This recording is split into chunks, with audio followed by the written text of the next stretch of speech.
Get ourselves underway here, and we've got about 10 people online that are looking at this. Well, first of all, thank you for coming out to our first Winter Wednesday of 2025.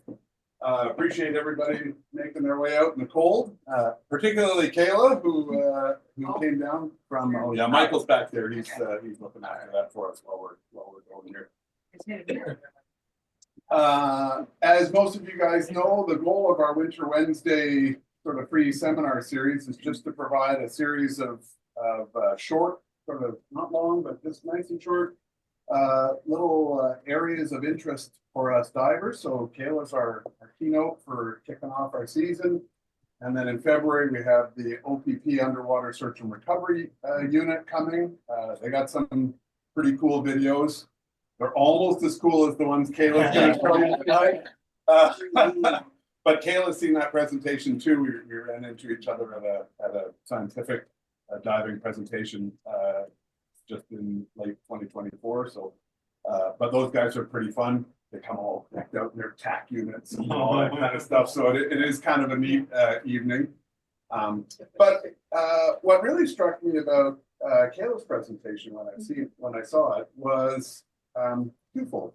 One, I just think the whole idea of 3D modeling is really interesting. Believe it or not, I actually worked for the National Research Council, or a company called Areas 3D that bought 3D imaging technology from the National Research Council of Canada. I was their marketing director for a couple of years. And while this is on a larger physical scale, the idea was the same. How do we preserve things for future generations to appreciate without destroying the integrity of those things when we actually go to create those scans? So we're not putting plasticine over stuff that leaches chemicals and those kinds of things. So the technology, I think, is really interesting. But what grabbed me about Kayla's presentation in particular is that any of us can do what she's doing. All you need is a scooter, some cameras, and there's a workshop sign-up sheet here. Kayla's workshop's $100. It's 2 different classroom sessions and then a pool session. So if you're interested, I want you to put your name on here. You're not committing to your $100 yet because we don't quite have the date finalized, but if you're interested in it, we'll send you the details and then you can sign up and sort that out. But in that pool session, we're actually going to have like a scooter and the cameras and swim around sort of fake bow of a ship that she brings into the pool, and sort of we swim around that, and so that part is pretty cool. I'll let her talk a little bit more about the workshop and stuff. But Kayla has probably, if you've been to her website, some of you I know were keen and already went there, love of diving. But she's called an explorer. That's probably a self-professed name. Conservationist. She's involved with SOS and a number of other conservation things. I just like to think of an adventure enthusiast. She's just about to go off to school in BC for commercial diving. She does lots of work in the film industry, so that's kind of cool. I'll let her maybe share a bit of that. But she certified in 2013 when she was 13 years old locally. So she's a cold water, Canadian diver.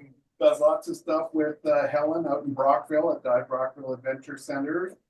And her dad, Darrell, is very involved in the Niagara Divers Association, the Shipwreck Symposium that many of you guys have attended down there in Welland every year.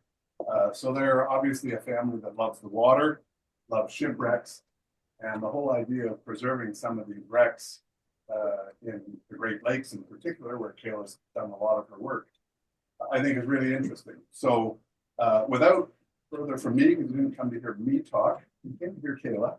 I'm going to turn it over to her and let her dazzle you with some really cool imagery and some cool stories about stuff. So Kayla, thanks so much for being here. And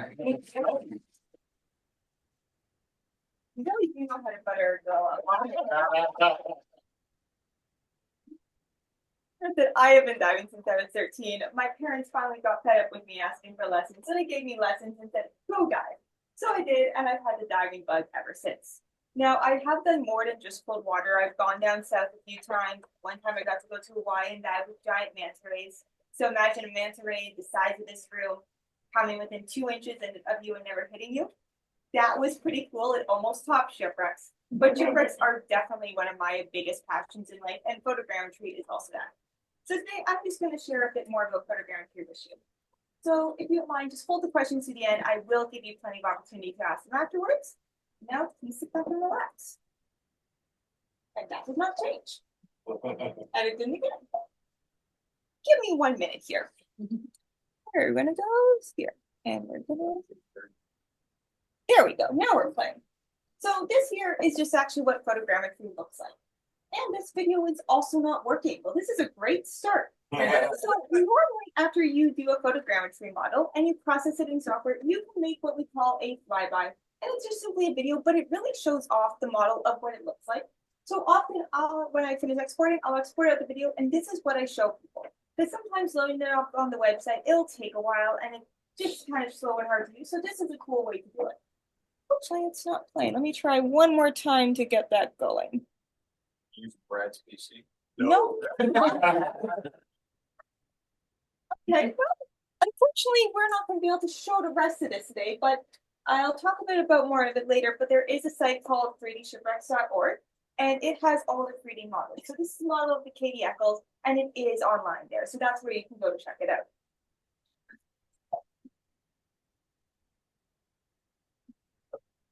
Oh, is it working now? Okay, it's not working. There we go. All right, so now, all right, we're getting there. So what is photogrammetry? I joke that photogrammetry is the art of taking thousands of very bad photos, because that's actually kind of what you do. But in reality, it's actually all about the math. And the techniques date back as early as 1480 with Leonardo da Vinci's work on perspective. A more modern version came about in 1867, modern here, and it was called diphotomaton photography, and it was the start of three-dimensional measurements from two-dimensional data. Then the first software was released in 1929, and it was developed by a German engineer called Stereotype. It used satellite imagery, and by doing so, it revolutionized the concept of photogrammetry and allowed for the creation of accurate maps on a global scale. So photogrammetry is the science of making measurements from photos. You can determine the size of an object in a photo if you know a few things. How big is the object on your camera sensor? What sort of camera lens is used? And how far away are you from the subject? So if you know all those things, plug them into an algorithm, tell the computer to run it, and eventually you will have a photogrammetry model. Photos have always been used in radar development. We've seen that before. And archaeology really started to take off in 1960, about 10 years after the aquaman was invented, in the first scuba diving year. And it was pioneered by the father of archaeology, George F. Bass. Now, we normally start with just using still photos for artifacts, and then often put a scale bar in for reference. But as technology improved, we began to do different photographs. So like this one, an aerial photograph taken from an airplane or from a satellite. And this is particularly useful for large flatter sets. And this one, there was a shipwreck that was underwater, but is in shallow enough area, you could do an aerial image. And then there was also the idea we had to do a photo mosaic, which is the precursor to modern photogrammetry models. And this one here is a steamship, the Wyoming, which sits in Muskoka and is one of my absolutely favorite shipwrecks to dive. But a man named Les Cohen went down, took hundreds of photos of Wyoming using a flash camera. So he would go down, take a picture, the light bulb would flash and burn out. He would go up, switch it out, go back and do one more dive. He had to do this hundreds of times. And when he eventually got all the photos, he laid them out on a warehouse floor, stood up on a ladder, and took a picture. That's the result you see there. So photogrammetry has come a long way since then.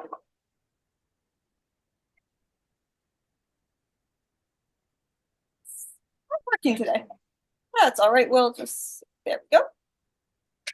So my first experience of underwater surveying was back in the fall of 2020 while we were still social distancing and wearing masks. And this was with the Ontario Marine Heritage Committee, and we were up in Lionshead Harbor near Toadmore. And there's two wrecks in the harbor, the Cyranian and the Gladstone. And if you haven't done them, they are a wonderful shore dive. If you show shallow, you can actually snorkel them. So for many decades, doing a site survey, as I learned here, was to take a land-based method and just tweak it ever so slightly so you could work with it underwater. This would involve laying a baseline and then triangulating the position of artifacts from that baseline and drawing a map. Now, this technique does require a long amount of time underwater. It takes time. There's no avoiding. But it also has a high degree of error. So if a diver didn't pull the tape measure tight enough, they wrote down a wrong number. What if they missed an artifact because of low visibility? It's very easy for your final site drawing to have a lot of errors.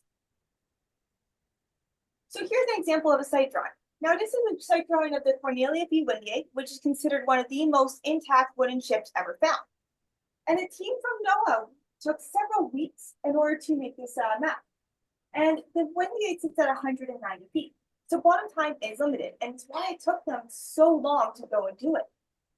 And this map here, it's very well drawn, very lots of detail, and it's also drawn to scale. But undoubtedly, the divers have definitely missed something, and it's very hard for someone to go and make accurate measurements of this model now too. And also notice there isn't as much 3D relief, and you'd have to do another map to see that. So I'm going to show you another model of your Cornelia.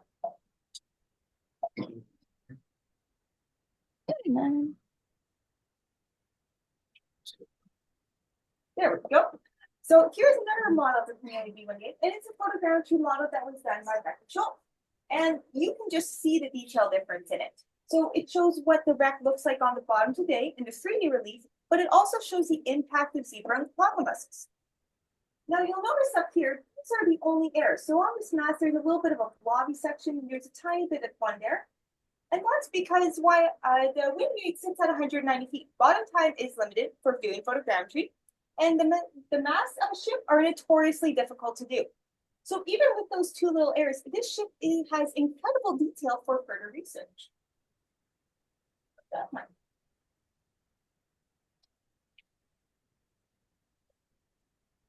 So two of the oldest steamships on the Great Lakes were the Troy and the Water Witch. And they are pre-Civil War shipwrecks, and there's very few records about them. And the records showed that they only differed by a few feet in length, so very similar ships. So when shipwreck hunters first found the Water Witch, it's like, okay, it's obvious it's a Water Witch. They found the second ship. All right, this is the Troy. Case closed, no problem. Then a man named Ken Merriman came and did a photogrammetry model of both those ships and took a look at them and started making measurements on the software. And he realized something. Shipwrecks were actually reversed. That the Troy is supposed to be the Water Witch, and the Water Witch was actually the Troy. So they had to rewrite the books for that one. And the reason they were able to do that was because of scale bars. So scale bars are a reference that the computer software will use to make accurate measurements anywhere on your model. And these measurements are accurate down to the nearest centimeter. So you can see where I'm holding, they're fairly large, about a meter apart, and they have two bullseyes, one on either end. And these bullseyes are a specific pattern from the computer software that it will recognize. So when you film these scale bars in your model, the software can go pick it out and say, oh, I know these two bullseyes, how far apart they are. You tell them that they're 1 meter apart, and it will apply that reference to the rest of your model. So now, photogrammetry with the use of scale bars is making the need for triangulation obsolete. In just one dive, a skilled diver using a scooter and a camera can easily map out an entire site and have a beautiful model that's perfect for research and conservation. So I did just mention Ken earlier, and he is the reason why I got the bug for making 3D models. I spent several weeks living with him, and he's taught me everything that I now know. And Ken is also the founder of 3dshipwrecks.org. Remember that website I mentioned? This is the one. And we have a goal to document every single shipwreck on the Great Lakes with a photogrammetry model. Currently, I believe we're at 18% of our goal, which is just over 200 shipwrecks so far. So if you haven't looked at the site, I do encourage you to go and take a look at it. You can look at all the models, play around, turn them, zoom in on them. You can actually spend a few hours doing that. You can probably guess why I know that. Deadline on a course or something. Go for that. Yeah, Victor, yeah. Deadline for this one. Yeah, at the end, I've got the KDF pulled up on the. Oh, perfect. Thank you. So we can share it. I appreciate that. Thank you. So creation, it's part art form, it's part computer skills, and it's a lot of fun, but it does take time. Me and Ken would spend our days diving, collecting as much data as we could, and we'd stay up late at night processing them. In the morning, we'd wake up, roll out of bed, we wouldn't eat breakfast, wouldn't brush our teeth. Instead, both of us dived to the computer to see how our model turned out. Hence the doing photogrammetry in our pajamas. All right. So quagga mussels are actually the reason that photogrammetry has really taken off on Great Lake shipwrecks. And quagga mussels are an invasive species, and they came over in ballast water from Russia, Ukraine around the 1990s. Now, many people think the mussels they see in the Great Lakes are zebra mussels. This is actually incorrect. Zebra mussels have almost been eradicated by coral mussels, which are zebra mussels' bigger, badder, older cousins. And coral mussels will bind themselves to virtually anything: rock, mud, human infrastructure such as pipes, and of course, shipwrecks. And they'll use their byssal threads, not friends. They'll use it to burrow into the wood of a shipwreck, and it anchors the mussel in place so they can filter plankton out from the water. Now, these threads are extremely strong. So when the clogger mussel burrows into the wood, it latches on. Then a diver comes along, tries to pull the clogger mussel off. It will often take a chunk of wood out with it, because of how strong these threads are. So even though they do encase the shipwreck, they are unfortunately here to stay for now. And in addition, the waste product of the clogger mussel is actually quite acidic. So this will further weaken the wood and make them more prone to damage. And over the past 3 decades, the clogger mussels have transformed the lakes from being once very dark and murky to having crystal clear water with visibility that can rival that of the Caribbean. So here's a model of the Annie Falconer, and the Annie Falconer is a shipwreck that sits in Picton.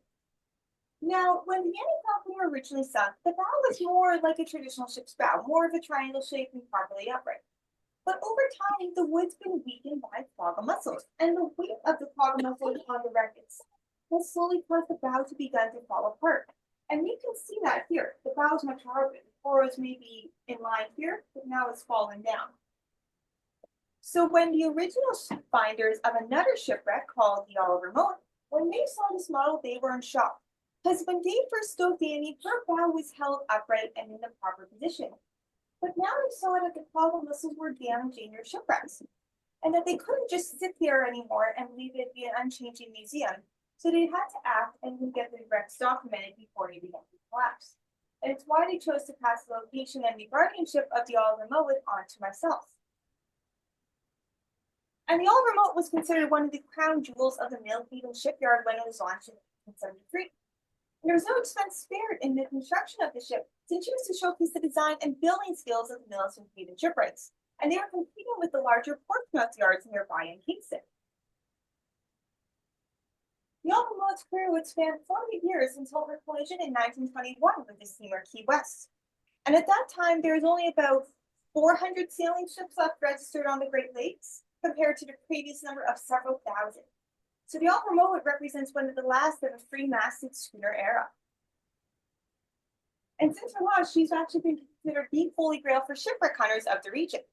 And her location was finally discovered in 2004, so not that long ago, by Barbara Carson, Tim Leggett, Spencer Schonecker, and the late Rick Nelson.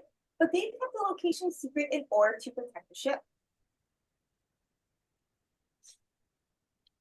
So as I said before, clogger mussels will bind themselves to virtually anything, and that includes each other. So they'll often build up and form many, many layers.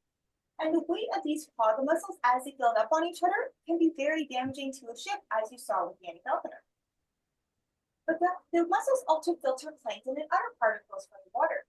And as they do that, the water becomes clear. And as the water becomes more clear, more light can reach the bottom, which can be damaging to wood. And in addition, as the sunlight comes further down, the water gets warmer. Divers in the Great Lakes have routinely now noticed that the bottom is always just a couple of degrees warmer than what it always used to be. We've seen it happen. So it's a very drastic change from the once cold, dark position that initially preserved these historic ships. So instead of just telling you about it, I'm going to actually show you. So the pictures on the left were taken over 20 years ago when the Oliver Moat was first found. And the ones on the right were taken from my expedition to document the Oliver Moat in December of 2023. So if you look at the wheel, you used to be able to see each individual spoke very clearly. But now the clogger mussels have encrusted so much that you can barely see each little gap between them, just barely see through. But what was more drastic of a change was the transom. It used to be up right behind this wheel, beautiful carved wood. When me and my teammates got down to the Oliver Moat, we didn't see a transom. And it fallen down to the bottom in a pile of boards because of the wood being damaged and the weight of the clogger mussels. So here's another example, the crow's nest. This is where a sailor would have stood in order to keep a watch out. So there would be two long boards, you can see here, and then it's harder to see, but there's a small one at the top and a small one in the middle. Now both of these boards are missing. They've fallen down to the bottom as a result of the wood being weakened and the weight of the frog muscles. But now what was also more interesting was all the rigging. You used to be able to see each individual piece very clearly. When me and my teammates got down, we didn't see it. So we took a closer look, and then we realized the rigging was still there, but it was all being held together by the bisal threads of the caudal muscles. And instead of each individual piece, it was just one big, thick, massive clump, which is quite interesting. And here's our final example, starboard anchor. So it used to be upright and resting on its cathead, which is a piece of wood that held the anchor in place while the ship was under sail. But that cathead has now been weakened. And in addition, the caudal muscles have encrusted on the anchor, making it much more heavy than it used to be. And these two things combined have now caused it to freely hang down, as you can see here. So leading the flag expedition for the Royal Canadian Geographical Society to document the Oliver Mode has been one of the highlights of my career, and I was very privileged to be able to go and do this and document the shipwreck. So I do want to thank them for their funding and my teammates for all their support. So with all the talk of photogrammetry, you know we had to do a photogrammetry model of the Oliver Mode. I hope that. And this model is now available online for anyone to download and go look at. It's on the 3dshipwrecks.org website as well. And data for this model was captured in one 40-minute dive by two divers. One who's using a handheld camera, and the other who was using a camera mounted on a scooter. And in fact, this model actually went viral when it was published and now has almost over 1 million views on the Great Lakes Shipwreck Preservation Society Facebook page. But this model was also instrumental in getting divers to join our mission of documenting every shipwreck on the Great Lakes with a photogrammetry model. So while I've been talking about shipwrecks, 3D photogrammetry has unlimited possibilities, and there's many other ways to do this. So for example, I'm a member of the Canadian Harbour Aircraft Association Dive Recovery Team, and they often go look in the Great Lakes for missing aircraft that has gone down. And one of the ones we were looking for was a lost World War II P-51 Mustang aircraft. And we actually did find several pieces of it. And this here you can see is part of a fuel tank liner that we found. Me, if I'm underwater, I look at that, I don't have any idea what that is. So when I got down, I found the piece because we had the location mark. I put photogrammetry model and took it back up to the surface team who could properly identify it because they had that knowledge. Now, another interesting was doing a photogrammetry model of a schoolhouse bell. And you can see this one right here. So you can see there's your big bell, there's the plaster, there's the machinery that would have held it in place. And this was actually found in Lions Head Harbor when I was doing a survey with the Ontario Marine Heritage Group. It was from the old schoolhouse that I believe burned down later on. Some of the kids had taken the bell, pulled it out onto the ice as a prank, and it later fell through. And now we found it. And then the third interesting one is using photogrammetry to document the condition of coral reefs. So this is also being used especially down south. So imagine if you were trying to document a reef, you go do a photogrammetry model, come back in a few months and repeat that pattern. So once you have those models, you can compare them. It's like, okay, this coral's grown bigger, but this one's suffering. Oh, and there's a new one here. So it's a really interesting way to do comparisons. And we can also do those comparisons on Great Lakes ships as well.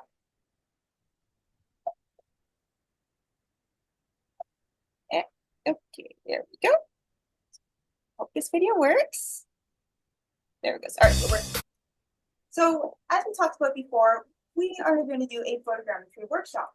And I developed this as part of my role as a Heritage Ambassador for Save Ontario Shipwrecks, so that way divers can safely learn how to do photogrammetry and then go out and make their own models. So I'm just going to show you a little teaser for that.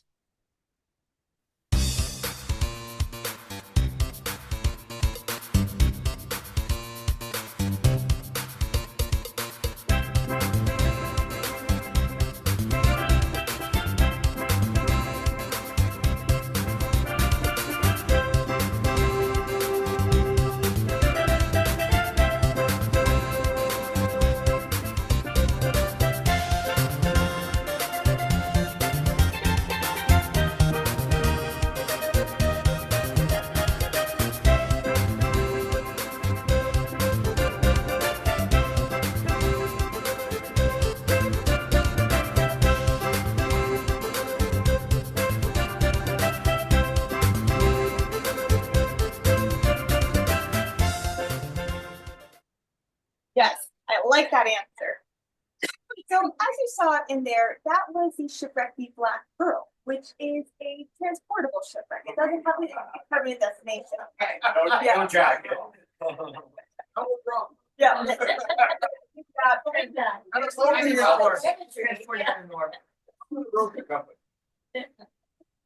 Yeah, but that is a deployable shipwreck, so that's what we're going to practice on. And it's fairly large. It's probably about the size of this room lengthwise this way, and quite large at that. And I bring both my speeders down, and they have the big photogrammetry light set up.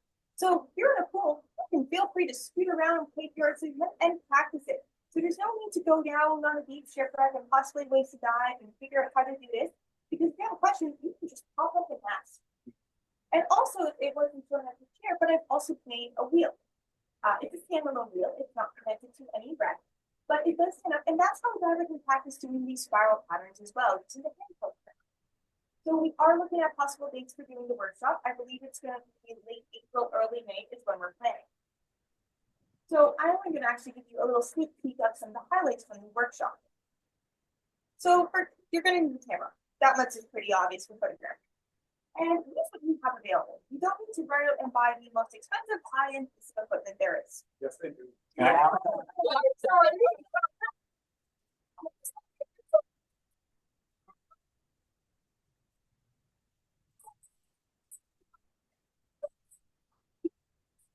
Here's my camera now.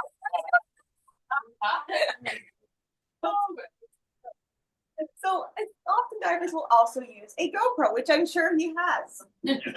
Nope. Dear Lord. You can get. Good. Okay, there we go.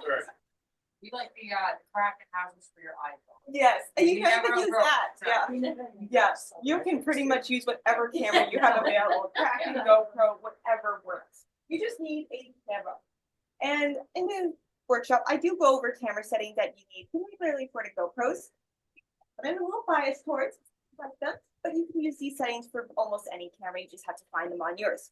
So one example is we used to set the view to super wide, in theory to capture more data more faster.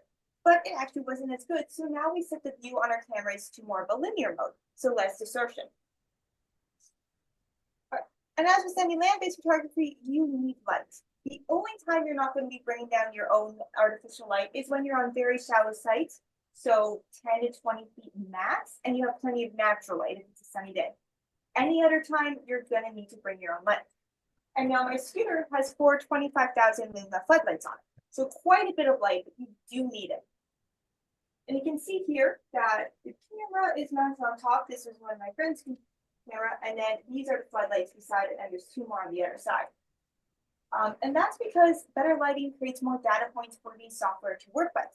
So when we do our photogrammetry scooter, you want to set your lights up to make a wide, even spread of light. You don't want shadows in this corner and bright light in this section. You want it to be nice and even. And this is also where the art of taking thousands of very badass photos comes in. So normally with photography, if you're setting up a shot, you want some nice pretty shadows, some good lighting, to make it look really dynamic. Photogrammetry, we don't want that. We just want it to be nice and even. So whenever you do photogrammetry diving, your photos don't look the most pretty, but they will get you a good model. So scooters, they are an expensive option, but I'm sure there's a few here. Yeah, so they're a really good option for this course. Particularly as you get more serious into doing photogrammetry and you're doing larger, deeper sites. Because you can always do a model just simply by swimming, but it's going to take you more time, more dives, and there is a higher degree of error involved as well. And like I said, you do mount your camera on it, so you can see here's a little baby GoPro, and then these are the 4 lights all on a float arm. And once you have the weighting right on this, it's very easy to drive underwater and quite a lot of fun actually too. All right, so software. You do need a software to run your video you get. And there are several companies, but most of the people in the Great Lakes who are doing it on photogrammetry for shipwrecks typically use Agisoft. Now there is a standard version and a professional version, but if you're not willing to pay for it, there is a few free trial versions that you can use with some limitations. So the Agisoft software requires overlapping photos so it can connect them together. And it's very critical to balance the amount of overlap you have versus the number of photos. So if you have too much overlap, say you have 90% overlap, you're going to have way too many photos. Your computer just can't handle it and won't be able to process the model, and you will need a million hard drives probably. But if you don't have enough overlap, say you're only doing 10%, well, you're not going to have enough photos and you'll have big, massive gaps in your model. So you have to find that balance, and that balance is usually at about 50%. And to get this balance, your camera should be about 5 feet away from your subject, give or take. And it's very important that you try and keep this distance constant as you swim along. Because remember, with photogrammetry, you need to know how far your camera is away from your subject. And if you're constantly changing this distance, it's going to be very hard for the computer to do the calculations. And another thing, keep your camera squared up. So for example, if I'm filming here, I want my camera straight in front and I'm not angling it either way. Because once again, that will change your distance of your camera from the subject. And once again, it'll make those software calculations so much more difficult. And also another thing, broken filming. So as you're swimming along, say you started filming a bit early, and you got some of the mooring line perhaps and some of the mud before you got to shipwreck. Well, there's going to be a part of that in your model, and we don't always want that. So you can edit it out later on. But also when you're diving on the wreck, you have to make sure you keep contact with the shipwreck. Because if you're swimming along, then all of a sudden turn your camera off into who knows where, you're going to have a broken piece of film that the software just doesn't know what to do with. It's like, what is this? It's a little baby model. I'm not sure, so I'm just going to make it over here for you. And it's when you can edit that out later, it is a bit annoying to do. So you try and do it right on the first time. So here's a really good example of why we do not angle our cameras. So this photo here is when a diver is swimming properly squared up with good lighting. But then all of a sudden they got distracted and angled their camera up, and you can see the difference. So if you look here in this red circle, there's a piece of wood here, and there's the same piece of wood. Look how different they look. The computer software is saying, these aren't the similar photos, I can't work with this, what is this model? And it gets very confused. And now here's another example. See the nice even lighting here? Well, all of a sudden we have a bright spot and we have a dark spot. So it's like, okay, I can kind of match this up, but it's not going to be very nice, which is why we have to avoid angling the camera and we always keep it squared up. And this is critically important for working on shallow sites because you'll have all the extra light and the change will be very drastic. Now, if you're on a much deeper shipwreck where you have less light penetration, it's not as obvious, but the impact is still there. So now, how to actually hold your camera? Should you do the landscape or portrait? And the answer is sometimes both. Not both at the same time. You sometimes switch around. Yeah, I'll try to do that. In general, you keep the long side in the direction that you are swimming. So, for example, I'm swimming around getting all the hull. I'm going to turn my camera to portrait mode because I get more overlap vertically. And that means I have to do less passes around the wreck. But I'll still get the same amount horizontally because that's the direction I'm swimming. Now, say I was going to go over and do the well, I'm going to go and do landscape mode because that'll give me a wider path and therefore less passes on the decks. Now, if I'm doing an object such as a wheel or a mast, I could do either or. It depends on what I feel works best and my own experience coming around. So when you're doing the training course, you can practice this on the wheel. You can practice doing it horizontally or vertically and see what works better for you. So I told you a bit about the technicalities of while you're swimming, but where are you actually going to swim? So typically you start at the bottom and work your way around. So you'll go up one side of the wreck, turn around the bow, and this is one of the most tricky portions to do. Because to go around a bow sprint, you have to basically go, turn, pivot, while keeping your camera in contact with the wreck. It's the hardest point to do. So once you turn around the bow sprint, you come down the other side, and then you'll go around the stern. Once again, the stern's a bit easier to work with for turning and keeping your camera in contact, but it does still take some practice. So once you do going all around the hull, you're going to repeat that as many times as you need until you've done the entire section. Oh, there's the repeat. Yeah, see, just keep repeating and it'll go. So then once you do the hull, you're going to work on the deck. You'll go up one side and back down the other, and you'll keep doing that until once again, you have everything completed. So now we need to take our deck and attach it to our hull, because right now they're kind of two separate models. And to do that, we do a 45-degree pass on the railing. So we do one on the outside here, and then we do one on the inside. And by doing these 45-degree angles, we can take our deck and our hull and attach them together. Now, while you can build a model without doing these passes, your model will not be as good, and you'll notice a lot of gaps in it. So once you finish doing the hulls and the deck, you might want to go back and check out any artifacts that you want some more detail on. So windlass, you might need to circle a few times if there's any broken masts, particular artifacts that you want in a bit more detail, and of course the ship's wheel if there is one. All right. So I just spoke about this briefly, but what if there's an artifact that's further away from the ship? So look at the wheel here. So it's kind of off in the middle of nowhere, like there's a board here, but the rest of the ship's further over here. So if I'm swimming around doing the hull, I'm gonna mostly get this portion of the ship. And my buddy, who's using just a handheld camera and doing the wheel, they're only gonna kind of get this section. And then we're gonna run our film in the software, and we're suddenly gonna have two models. Well, we don't want that. We want one model. And so to fix that, we're going to use connecting objects. And so we're going to use this board as one. So when I go around on the scooter filming the hull, I'm going to be very careful to make sure I get this specific board in it. So then I'm going to go swim around, come, get this again. And now my buddy who's coming to do the wheel, they're also going to get this board, do the wheel, and make sure they get it again, just to be on the safe side.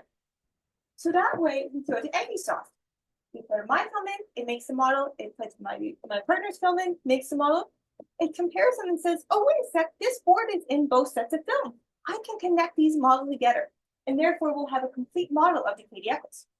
Now, if we didn't have this board, Aggisoft would look, model 1, model 2, no connection. All right, you have two models, which isn't what we want. So having that connection object is something very important to have. Now, here's another example. This mast, it's kind of in the middle of the wreck. Yes, there's some deck around it, but it's a little isolated. So we're going to help Aggisoft along. So we're going to use a connecting object, and this could be something as simple as such as the railing here, maybe with a dead eye beside it to mark it in our minds of where the spot is. Or we could also use the edge of this cargo hold, which is very distinct. So when I swim using my scooter along the deck, I'll make sure I get one of those two items in.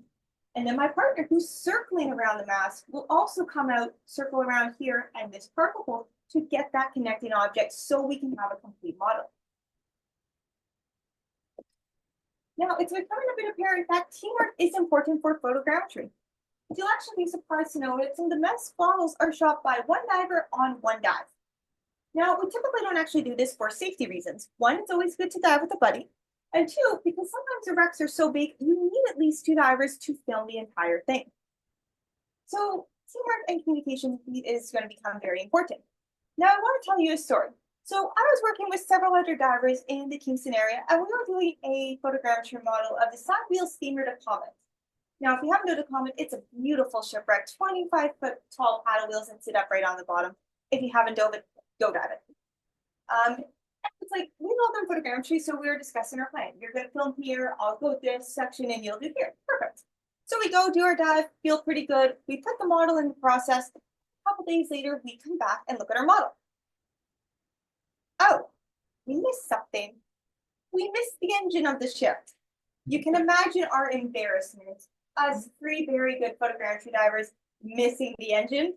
We had to send our buddy back a few weeks later to film it. Yeah, that was a moment. But later on, actually, quite a while later, we realized we did get the engine. It just wasn't showing up in Aggisoft because there was no connecting objects for it. Hence why our communication became so important. Now, also on photogrammetry, you are very focused on what you're doing. So it's easy to forget some diving basics, such as you need air to breathe. Yep. Divers have not grown gills because if we did, I would still be underwater. So do keep an eye on your pressure gauge, know your turning point, and stick with it. You can always come back and dive direct on another day. All right, so that's enough of the slideshow for now. I'm going to actually show you Aggisoft and some of the cool things you can do on it. So if you'll just give me 1 minute, I'm just going to switch over here.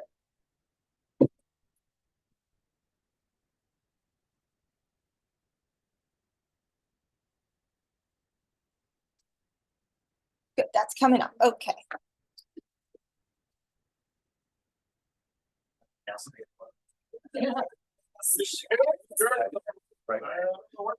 Full setup. Oh, yeah. You heard everything else. Students, yeah, right. What I said, now I'm thinking of going to You might be selling some more equipment after that workshop.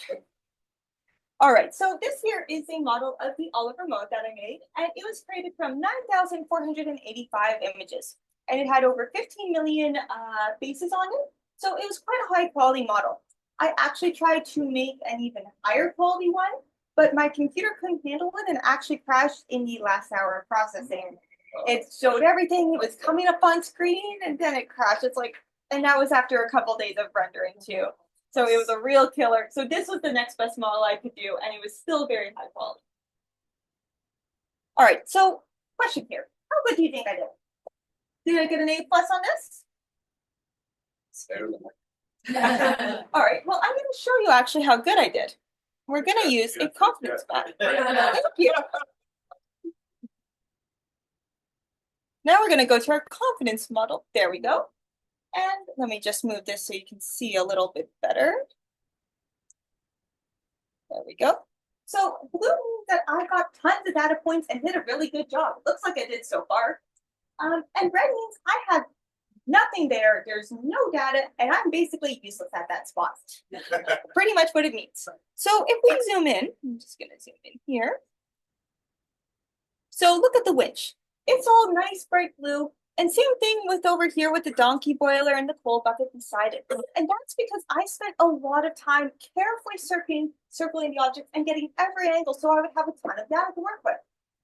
But now if we go over here and look inside one of the cargo holds, so you'll notice on the cargo hold that all the rails on the outside are all nice and blue because I circled around them. But in the inside, it's red. And that's simply because I can take my camera and stick it into the hole. I didn't do that because we didn't need it. It's just sand on the bottom there. So that's here's that little hole right there. You could have. I could have. It's a matter of what you want to focus on the shipwreck. So I felt that the rails were more important to get than the bottom of the hole, which is focused sand.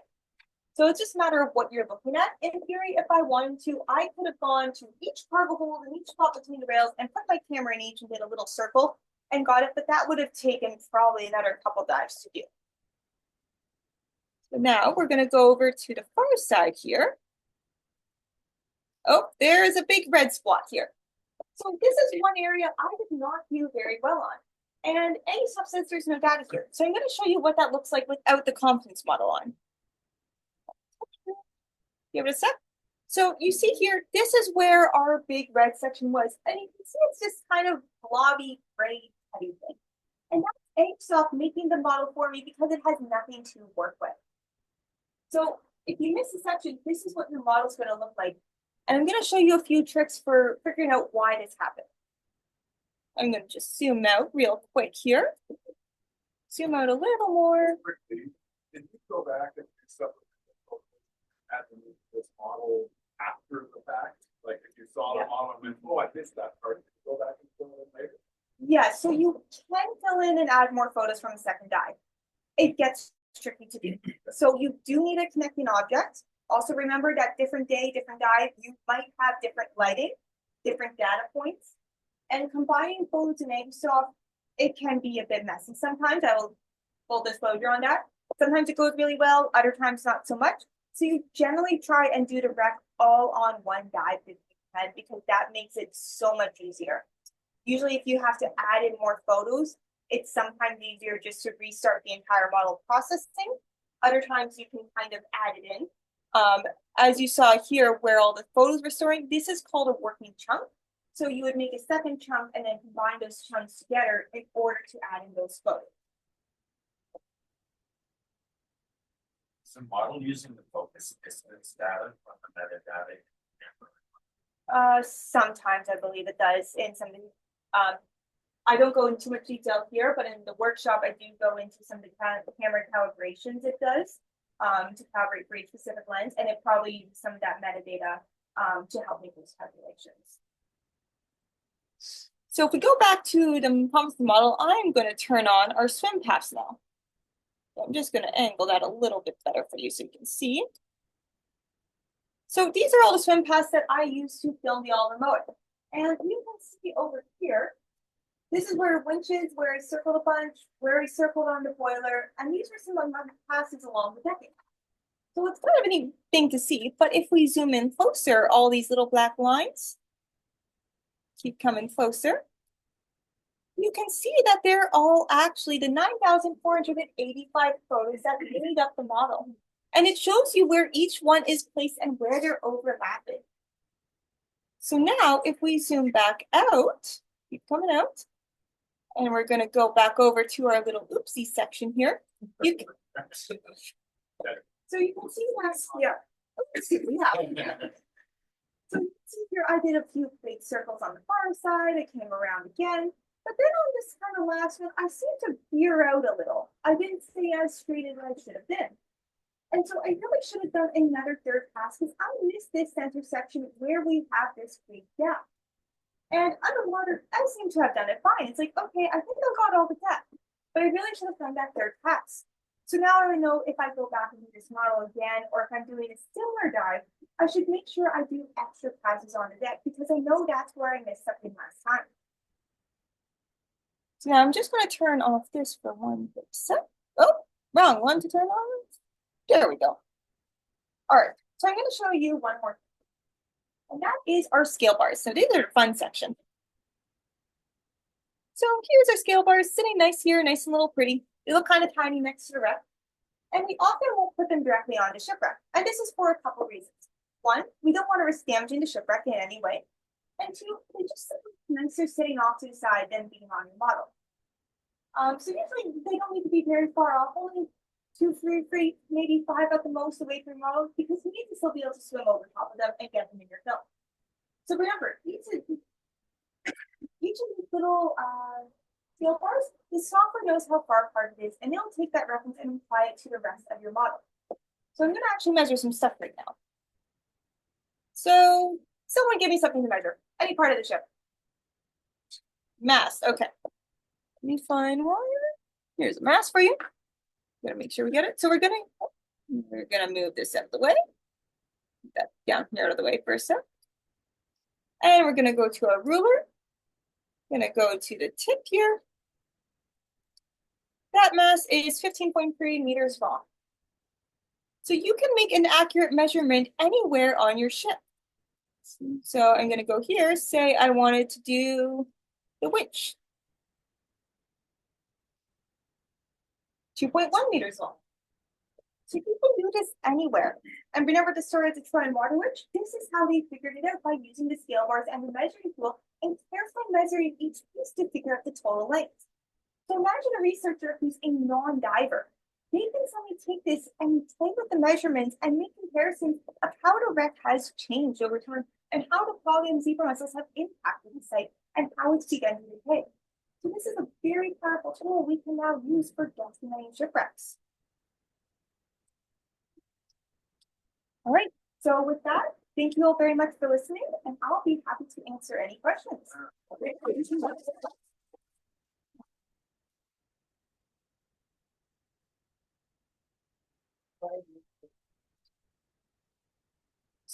Yes, so the question was if I ever tried multiple cameras. The answer is yes.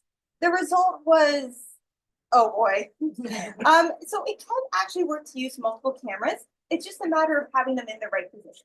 So when I initially tried to do it, I was still very new to photogrammetry and I didn't have my lights well set up. So I basically blew out both cameras. If you are going to use multiple cameras, it's easier just to give the other camera to a diver. Easier to have the right position, then you don't have to worry about balancing and looking up or making up a rig to hold them. It's really just easier to use one at a time and give the other to a buddy. I was crazy. So similar cameras beside each other. So they Yeah, you could do that. powers of field of view. Larger field of view. Yeah, you could do that. So especially for larger water sites. It would handle it. You still have to combine it together, which you sometimes need the professional version of Agisoft for. But you would be able to do that. It's the equivalent of either having a diver put the cameras on a rig and swim it that way, or just having two divers swim side by side. On a 35mm camera, what's the ideal focal Um, honestly, not sure of that one. Generally, the distance, it doesn't matter as long as you can still see the rep, and keep it constant. So as long as your camera is generally in focus, and you can see the rep, that's what you need to look at more than a specific, I would need to be exactly 2 feet away or 3 feet. It's, you try and keep it constant. And you're pressing the shutter button multiple times, or you're taking? No, so for filming your actual shipwreck, you can do it one of two ways. You can set your camera to run nonstop still photos, so take a photo every second, or you can run nonstop video. I myself prefer to run video. I find it's easier, so I don't have to worry about it. And then later in some software I usually use Adobe Premiere, I'll spit out frames per second, and that's where I get mine from. But you could do either way, but you won't be willing to shut it down. You want to set it to auto so you don't have to think about it while you're at it. And how many frames per second are you? So that really depends. I do go over this in the workshop. I generally export out at 5 frames per second. I find on the Adobe Premiere it's a bit too much sometimes, but the 1 frame per second it offers isn't quite enough. I really wish they had a 3 frames per second. It would be ideal, but they don't have that. So I generally go with more than less because usually less will give you guys a different model. So, question online. Oh, Kelly. I do. Kelly, go ahead. Hi, can you hear me? Yes, I can hear you. Cool. Good talk, Kayla. I was wondering, so since the equipment for photogrammetry is like far above the equipment that I own right now, like scooter, camera, Agisoft, etc. And I guess like my confidence in doing my own photogrammetry is also like I wouldn't be comfortable taking the lead. Are there any like I guess I want to say like open enrollment photogrammetry opportunities or uh like opportunities for somebody to be like a photogrammetry apprentice to like be the buddy or to be shore support or something for photogrammetry opportunities, like whether through maybe SOS or maybe like Ken Merriman is doing more mentorship opportunities, that kind of thing. Yeah, so Was that a plant, by the way? I but apparently I did. So Kelly, we do have the photogrammetry workshop that Float and Flag is going to be offering. We're hoping to offer it late April, early May, and that'll teach you all the ABCs you need to really know of photogrammetry. So it'll go over to computer processing, how to swim and hold your camera. But what's the really cool portion of this course is the in-person workshop in the pool. So as I said before, I'll bring down the Black Pearl deployable shipwreck, and I bring all my scooters and cameras so you can practice these skills in a safe, comfortable environment and build up your knowledge before you go into the real world. And then I believe currently SOS, the Toronto chapter, we are hoping to do a 3D model of the shipwrecks in the Toronto harbor. So Lyman Davis, the Julia B. Merrill, and the Inch. Don't quote me on that last name. We're hoping to do it there. So that's a good spot where you can go and practice later on. Or if you know a friend who's interested in doing photogrammetry, you guys can learn together, go to a fun, easy site and build up your skills that way. I hope that answers your question. Okay. You said the Float and Flag one, like the workshop is in a pool, and then the ones the Lyman Davis and I forget the other one you said are in like Lake Ontario, right? Yes, in Toronto Harbor. Okay. 2 questions. One, the 3D racks .org, can you search the racks based on the depth they sit at? No, you cannot. So on 3D shipwrecks, there is going to be a search function coming for the name. It's still being developed in the website, but to find a shipwreck, you have to just look through the list or look in the lake it's located.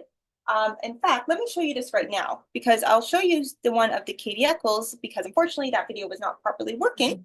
So I'll show you what it looks like. Give this a minute to load. And then start plan our dive exploration. Yeah, so it's more just a matter of looking at the wrecks you want to go to and see if there's a model. If there's a model, go to the second one. You can always have more data and more models on the site. Yes. Oh, for planning to go dive, I see. Yes, okay, I see. Okay, so keep the model on that's below it, you'll see there's a little bit and that will also. That's great. Let me just get on to reach breaths.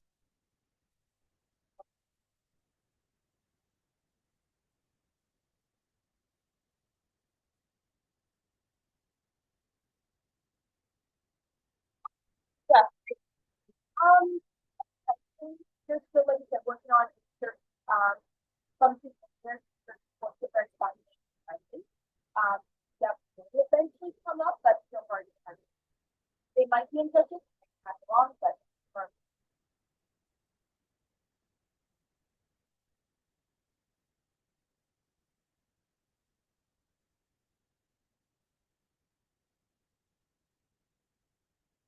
yeah, it could be. Yeah. Yeah, it depends. Yeah, right now it's just mostly a simple storage site at some point.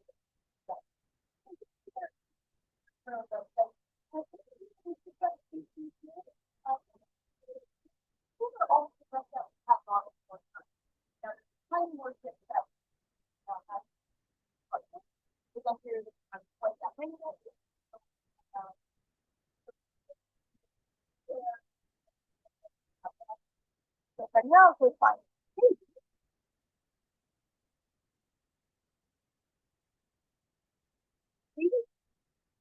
On it.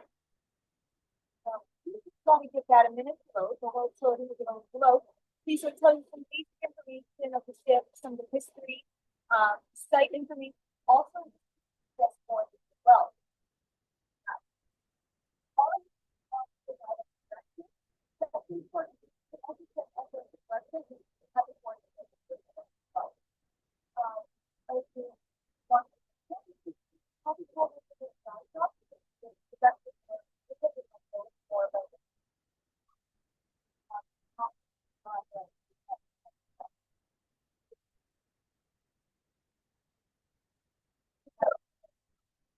Don't always follow the yes.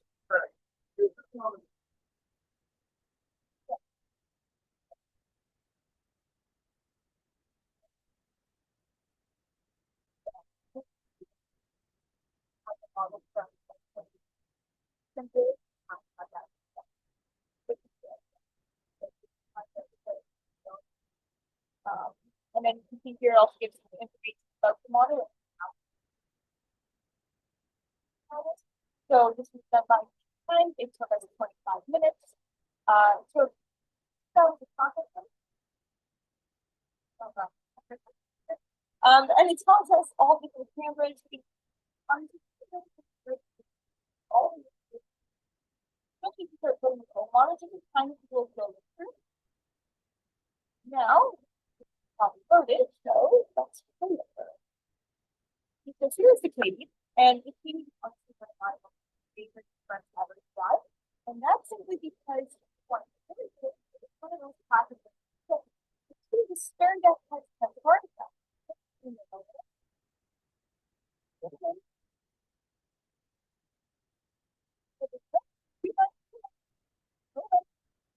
Gotta learn how to move it over. There we go. And going there, you got it. All right. So if you look here, these are jars. Last jars is homemade fruit preserves.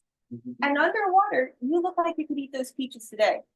And that's one of my favorite things about diving in Canada. And then there's a bunch of pots and crockery here, but also this, that's a hand-powered sewing machine. Bit rusty now, don't think it works, but it's such a cool thing to see on a ship. Yeah, it's that one there. A very odd shaped teapot, but I believe it is one of those there. And then, yeah, so if you just come back, it might be right here. That might be the stove. But yeah, if you software developed for something else. it was just developed as a way to process models. And divers saw it, so it's like, oh, this is gonna be perfect. And we started using it. And ASOP was just really the one that seemed to work well for us, able to handle all the images that we needed, had a bunch of features. It's also frequently updated too, which is a good thing. It's a relevant company. It's not just a dead one. So that's also really helpful when we have questions, especially because there is a manual for ASOP, download it, it's your best friend when you're processing. Like, what does this setting do? This one, oh, okay, it's very handy. But yeah, so this is what you can play with on 3D shipwrecks, and you can export a ship from any angle. Didn't know it could go underneath that ship, but apparently you can. Yeah. Is the coloration that you're seeing there, is that just the degree of lighting that time the image is taking? A bit. So some of it was eggy soft. So you film your photos in a very specific way with a very even spread of light, and this creates good data points. But later, once you finish filming, you go and color correct your film. So we really changed how we color correct. We used to make the pictures very flat and washed out to get the better data points, but they made the models look ugly. But then we started color correcting them better, so they had a bit more shadow and lifelike appearance, and actually resulted in the more beautiful model creation that you see here. So this coloring is partly natural and it's partly computer generated. You can also tweak it a bit on Sketchfab, which hosts the photogrammetry models for 3D shipwrecks.org. You can tweak the colors and get some nice shadows going. Like for instance here, you can see this bow section here. If I tilt it a little, this one doesn't go as much, but that shadow isn't quite normally there. We put that in for the look for viewers to see. Can you clean out junk you might see? Yes, so I go over this in the third part of the workshop. So if you have a broken piece of film, or sometimes there's particles in the water, and you still have to seize it. Oh, look, let's make a little baby model. You just have this weird black clump in your final model, which looks quite ugly, and we call those artifacts. And so we can trim them out quite easily on the Angusoft software. It does take a bit of time to clean up, but you can trim them all out. Make you look good in photographs. Exactly. We make the wrecks look very pretty. So you did this in 25 minutes. It was like 95 feet long. It must be going pretty fast. You must have done multiple passes. Multiple passes. So me and Ken worked on this one together. Ken was running the scooter at the time, and I don't remember the speed he was going. It was the level 3 on his scooter. Take that as super fast or super slow. I don't know. It's like a medium speed. It's a bit faster than diver swimming, obviously. So he could quickly whip around the ship and get all the hulls. I myself was more focused on doing these smaller objects, so I was particularly focused on the wheel and doing the circle patterns, which you cannot do on a scooter. It's very difficult and very annoying to do. I speak from experience of doing that. For those objects, you really need another second diver to go and just take the time to circle. So by the time I did, say, the wheel, the fruit jars, I did some of that, and then I went up over here towards the windlass, Ken was already done doing all the rest of the wreck. So that's why we could do it so fast. If I wasn't helping Ken, he would probably have to come back and do a second dive to get those small things to have a better model. So really it was two cameras at the same time. Two cameras during at the that same time. 25 minutes. So if you did it, it would probably take about an hour, 2 dives, roughly an hour, but with the 2 divers, 30 minutes. And the bigger site will take more time, obviously. If it's a little small one, one diver can do it fairly quick. You said you involved 15% of the wrecks. Yeah, 3D Shipwrecks actually has a tracker for that. We go back up here. 18%. Yeah, that tracker is actually updated. Yeah, we're at 18%. So still a lot of shipwrecks you still do. That's up to 1,200 wrecks that are. Yeah, and known and able to do a model on. Yeah. Able to do a model on. We can actually see Yeah. a wreck and come do it reasonably. Yeah. There is work, so for deeper shipwrecks, there is the use of ROVs for doing photogrammetry model. I was hoping to go up last year and do one of the steamship Africa that was recently discovered, but unfortunately got weathered out for that. So this year I'm potentially hoping to go and use the ROV to make a model of that wreck because it's just too deep to really send divers down realistically. So that wreck, well, in theory, it's included in the number. It's not one of the main possibilities we've been calculated. So the number right now, that's our goal, but it is a fluid goal. That will change.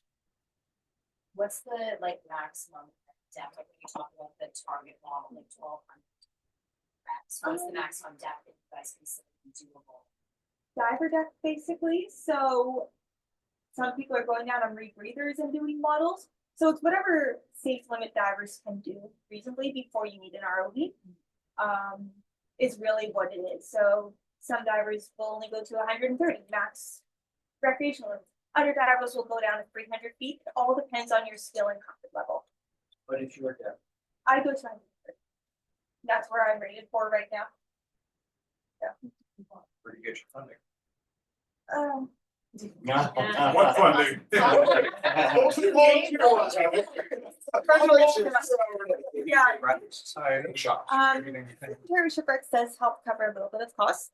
But we do help moorings to make the wrecks accessible. So, but this is mostly volunteer based. It's almost all on volunteer. So divers who are interested in photogrammetry and wanting to serve the shipwreck still go out, learn photogrammetry, and go just partly for fun and just partly to do it on their own time. So it is mostly volunteer. And while we sometimes can get some costs covered, like I said, SOS is trying to do the shipwrecks in Humber Bay. We'll help cover some of the members' costs for that, some of the parking. We don't always cover everything. So it's also just a lot of pain out of my pocket. Well, the presentation has some amazing photos of kind of like the before and after with the issue. Yes. So what I might have missed it, but what was kind of the timing of the like the span between the two? Because how long did it take to kind of get to that damage? 10 years, give or take. It didn't take very long because if you think about it, there was tons of plankton and particles in the Great Lakes before the frog and zebra mussels came, and these mussels came. It's like, oh, there's so much food here. All right, make baby mussels everywhere. And as a result, their population exploded. There is billions of them in the Great Lakes, so it was a very quick process. Very quick one, unfortunately. Yes, I wish we had photogrammetry technology back then because the difference is staggering. Are they trying to do anything? There is some research that is being done looking at like clear culling and removing them, just with like a harvester, some biomethods. But unfortunately with their bisulfides and how strong they anchor, it's very, very damaging to remove them. But what's also an issue is the amount of phosphorus stored in frog mussels. So phosphorus and nitrogen are fertilizers basically, but they come and they cause a big algae blooms. So all of a sudden, if you kill a bunch of the frog mussels off, their shells start to decompose. All that's released into the lakes. Suddenly, massive algae blooms, other things die off. It's a very tricky situation. So there is efforts to try and cull them, but it's a very challenging one. Yeah, you can't just kill them off. You have to like carefully remove and see what happens. There is experiments ongoing to do it, but nothing concrete as of yet. How tight can you zoom in on features on a wreck? And is that driven by the camera that you use to do the modeling? Like I'm thinking, can you look in and see how many layers of zebra mussels there are? Or peaches in the dark? Yeah. Like peaches in the dark. It depends on how good a polygon. Well, I just zoomed in here on the windlass. And now remember, on Photogrammetry with SketchUp, we often decrease the quality of the model so it can be viewed online clearly. Now, if you go into the Microsoft, there will be more detail because the model is run at a high resolution. So the higher resolution you run your camera at when you film, so say 180 versus 4K, 4K is going to have more data points. And also, what quality do you run your model at as well? So if you run it at the lowest setting, you're not going to have much data points, and the model will have a very cloudy appearance almost. But if you run it at a much higher level, the highest level of accuracy, you're going to have more data points and have a clear model that you can zoom in on. So it's really just how much detail are you shooting in and how much are you processing. Is the model capable of handling sort of like, because I know in the Katie Eccles, for example, you can swim underneath the deck and do some other stuff. Is it capable of handling multiple levels like that? Yes, so that you can... a little bit. It's tricky though. You need those connecting objects, and AVSOS have to be able to figure out, okay, so they went into here and then they came out. It's why having a swim path is so important sometimes. So especially before you go down, if you have an inside area you want to fill, you have to plan that really well in advance. Because if you think about, say you're going to do this room, I need to get the floor, I need to get this wall, this wall, this wall, I need to get the ceiling, and I need to connect them all. So I need a 45-degree pass on each corner and edge. So if you think about it, I'm going to swim here. Oh, I got to get here, come around here, turn up here. So there's a lot of planning involved, and you might need to run an inside section separately from the model that combine it. with connecting objects, just to make it easier on Agisoft to process that. What it Yeah, I've comes seen down Becky's to. taking some beautiful shots of like the Ganilda. Yeah, Like there's Superior. some beautiful. It's a stunning wreck, but it would be even Yeah. cooler in 3D, but that's why Yeah. I'm thinking like, Yeah, oh, it now would you've be got the really outside cool, of the wreck, honestly. you sort of go in, like, can you follow or swim, like, she Yeah, takes stills mostly, You but. can do yeah, it, it's just Just- very challenging to do. Probably Inside make the are model much bigger challenging. as well. Yeah, So the big, next models like these. yes. Models are just kind of. Yeah, so you can do that. You just need connecting points and you can put markers on a ship. So it's like, okay, put the marker, put it here, here, combine it. It sometimes works, sometimes doesn't. So Ken will send me his problem children, he likes to call it, models that don't go nicely. So when he gets fed up with them, sends them over to me, and I basically do that and sit there and try 20 million different ways to get these things to combine. One point we had a model that went kind of like, instead of being flat like this, it went loop, and it wouldn't join up. We finally got it to like kind of do that, but I think we just tried some markers, we tried different rendering and processing. But sometimes it does work, sometimes it doesn't. It all depends on how your data was shot. You use 3D printing on these models? Yes, I did not bring the model. I am so sorry. I did not have the model, but you will see it at the Toronto Outdoor Adventure Show if you go in February. We 3D printed a model of the George A. March, which sits in Kingston, and about this big, and we painted up to look like what the shipwreck would actually look like. So it's a really cool one. The only problem is these shipwrecks have a lot of detail. So for 3D printing them, it's going to take time and you need a good printer. One of our members of SOS had a friend who was in the commercial printing industry, so he was able to print it for us. But you can print these on your own. And you can also download, I believe it's either OBJ or STL file. I believe you can download those from SketchUp if the creator has made them available. And if you're not available, you can email them and say, hey, I have this to print, so to download so I can print this model. You just have to look and see what the licensing is on there. But most of them are downloadable, so you should be able to get the file. If not, contact the creator and ask them for help on that. All right, do we got any more questions? Good Yeah.